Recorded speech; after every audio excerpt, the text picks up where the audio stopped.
பக்தியை பற்றி 2 எபிசோட்ஸ் பார்த்தோம். அதனுடைய கண்டினியூஷனாக நீங்கள் படித்ததில் பிடித்த ஒரு விஷயம். இப்போ சமீபமாக நம்ம உரையாடலில் ராஜராஜ சோழன் அவர் எப்படி கோவிலை கட்டி கொடுத்து அதை இனி மெயின்டைன் பண்ணுறதுக்கு அதுக்கு அவர் என்னென்னலாம் ஏற்பாடு பண்ணினார், அதுக்கப்புறம் ஒரு அழகான ஒரு கதை சொன்னீங்க. அதை கொஞ்சம் நம்ம மக்களுக்கும் சொல்கிறீங்களா? கண்டிப்பாக. அதாவது ராஜராஜ சோழன் கோயில் கட்டினதோடு நிற்கலை. அந்த கோயில் நம்ம தலைமுறைக்கும் நம்மளுக்கு பிறகு வர சந்ததியினருக்கும் இந்த பக்தியை கொடுக்கணுங்கிறதுக்காக நிறைய விஷயங்கள் செய்திருக்கிறார். அதாவது இந்த ஊருக்கு அவங்களுக்கெல்லாம் ஒரு 10 மாடு 5 மாடு இந்த பால் அபிஷேகத்துக்கு கொடுக்கறது, தயிர் அபிஷேகத்துக்கு கொடுக்கறது, அதை நெய் எடுத்து சுவாமிக்கு விளக்கெரிய வைக்கிறது அப்படிங்கிறது அவருடைய தொலைநோக்கு பார்வையாக இருந்தது அப்படின்னு சொல்லலாம். அந்த வகையில் நான் படித்தது தான் ஒரு இலக்கியத்தில். அதாவது ஒவ்வொரு தெருவுக்கும் இந்த 10 நாள் இவங்க நெய் கொடுக்கணும் விளக்கெரியறதுக்கு, இவங்க 10 நாள் அபிஷேகத்துக்கு பால் கொடுக்கணும் அப்படின்னு ஒரு நிர்ணயம் பண்ணியிருந்தார். அந்த வகையில் ஒரு நாள் விளக்கெரியாமல் இருந்தது. அந்த மூதாட்டியோட முறை அது. அப்போ ஏன் விளக்கெரியல, இந்த 10 நாள் யாருடைய முறை அப்படின்னு கேட்குறப்ப அந்த மூதாட்டியோட பேரை சொல்கிறாங்க.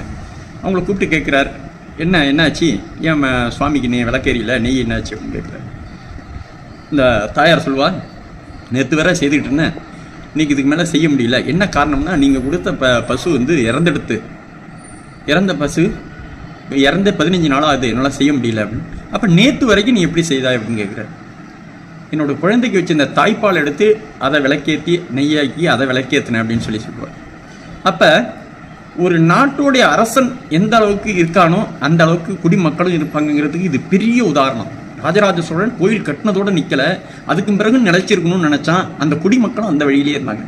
தான் குழந்தைக்கு பால் இல்லைனாலும் இந்த கோயிலோட விளக்கேறியணும்னு கடைசி நாள் வரைக்கும் அந்த விளக்கேற்றிட்டான். அந்த படித்தது ரொம்ப எனக்கு மெய் சிலிர்த்து போணுச்சு. இதேமாரி நிறைய கதை சொல்லலாம். பக்த சீராளன் கதையை சொல்லலாம். சிவபெருமான் எனக்கு ஒரே ஒரு குழந்தை, அந்த குழந்தைய எனக்கு வெட்டி கறி சமைச்சு கொடுன்னு சொல்லுவாள். திருச்செங்காட்டாங்குடியில் இன்னமும் பிள்ளைக்கறி சமைக்கிற நிகழ்வு ஒவ்வொரு வருடமும் நடந்தேறிக்கிட்டு இருக்கு. எல்லாருமே போனீங்கன்னா தரிசனம் பண்ணலாம். அப்போ பக்திக்கு ஒரு எல்லையே கிடையாது. இதுதான் அளவுகோளுங்கிறது ஒரு அளவே கிடையாது. நம்ம என்ன சுவாமிக்கு நம்மளால் முடிஞ்ச நம்மளுக்கு எல்லாத்தை விட மேலானதை சுவாமி கொடுக்கணும்னு நினைக்கிறோம். எல்லாத்தை விட மேலானதாக என்ன இருக்கும்? பொருள், பணம், செலவா அப்படிலாம் கிடையாது.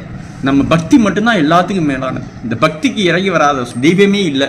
அப்படிங்கிற வகையில் இன்னைக்கு இந்த பக்தி செய்கிறத நம்ம முதல் இதாக வச்சுக்கிட்டு நம்ம எல்லாரும் பக்தி செய்து கோயில் இல்லாத ஊரில் குடியிருக்க வேண்டாம் என்ற முதுமொழிக்கு ஏற்ப நாம் அனைவரும் ஆலயம் சென்று தரிசனம் செய்து நம்மளுடைய இகபர சுகங்களை பெற்றருளுமாக ஆலய நிர்வாகம் சார்பாக கேட்டுக்கொள்கிறோம். நன்றி, வணக்கம். தேங்க்யூ மாமா.